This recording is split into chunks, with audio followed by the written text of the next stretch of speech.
Розпочинаємо із Харківщини. 5 загиблих та 7 поранених вже на цю хвилину.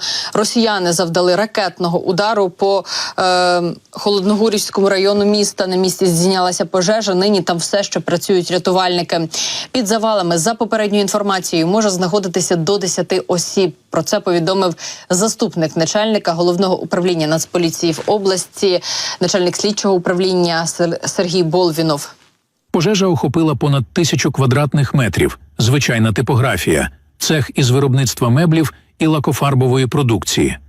Серед поранених – працівники підприємства, 2 з них перебувають у важкому стані. Триває рятувальна операція і гасіння пожежі.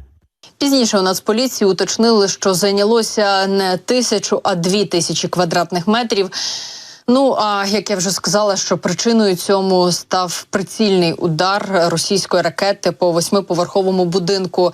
Там знаходився виробничий цех. Я пропоную подивитися відео з місця події, що відбулося після прильоту.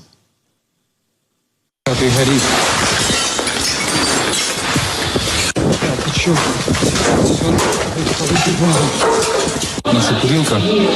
Вот наш корпус, вон 5-й этаж горит.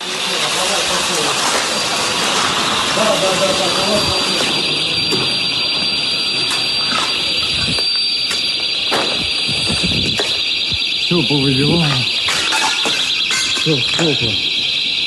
Вот наша кашировка. Россияне.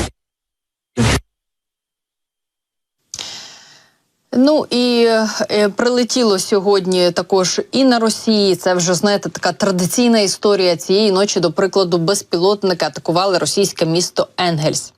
Зокрема, руйнувань завдали військовому аеродрому. Про це повідомляє російська місцева влада. Зазначається, що цієї ночі в місті було досить гучно. Зокрема, росіяни повідомляють про серію вибухів. І, звичайно, що вже традиційно вони відзначили, що це була робота їхньої протиповітряної оборони.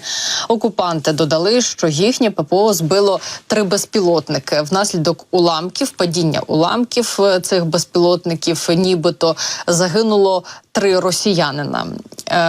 За інформацією Радіо Свобода, на аеродромі Енгельс станом на 19 березня, тобто на вчорашній вечір, там що знаходилося 11 літаків, серед яких 9 бомбардувальників та, власне, ще кілька літаків Ту-160. Ну і по супутникових знімках дуже чітко видно, що є там ушкодження на цьому аеродромі Енгельс. Дуже складно насправді подивитися, які нині там є ушкодження. Проте я нагадаю, що аеродром Енгельс – це один із тих, з якого росіяни, власне, запускають ці винищувачі, з якого вони вилітають ці винищувачі для того, аби бити по Україні, запускати свої ракети. Ну і от бачимо зараз, що можливо така ситуація, що для Росії нині на Росії вже навіть немає безпечного тилу для їхніх винищувачів.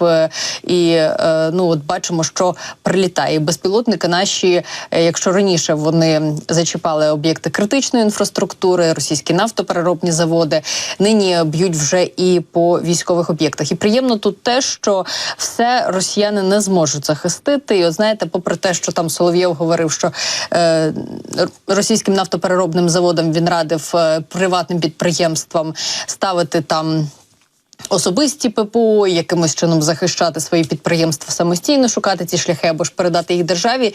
І тут навіть така історія, що якщо всі ці підприємства будуть під, власне, державні, їх просто не зможуть захистити росіяни. Просто немає таких у них ресурсів. І ми дуже багато про це говоримо з нашими військовими експертами, про те, що, на щастя, в росіян немає потужностей захистити всі ті об'єкти критичної воєнної інфраструктури, навіть в місцях, куди долітають українські далекобійні безпілотники. Тому ось така, знаєте, хороша для нас історія, і є куди рухатися Україні в глиб російської території. Ну, а тим часом, на жаль, окупанти все ж таки продовжують обстрілювати Сумщину. Сумщина нині дуже потерпає. Лише минулої доби по регіону було завдано близько 90 ударів. За тиждень росіяни загалом скинули на Сумщину більше сотні керованих авіаційних бомб. Обстрілюючи Сумщину, ворог застосовує абсолютно все наявне в нього озброєння.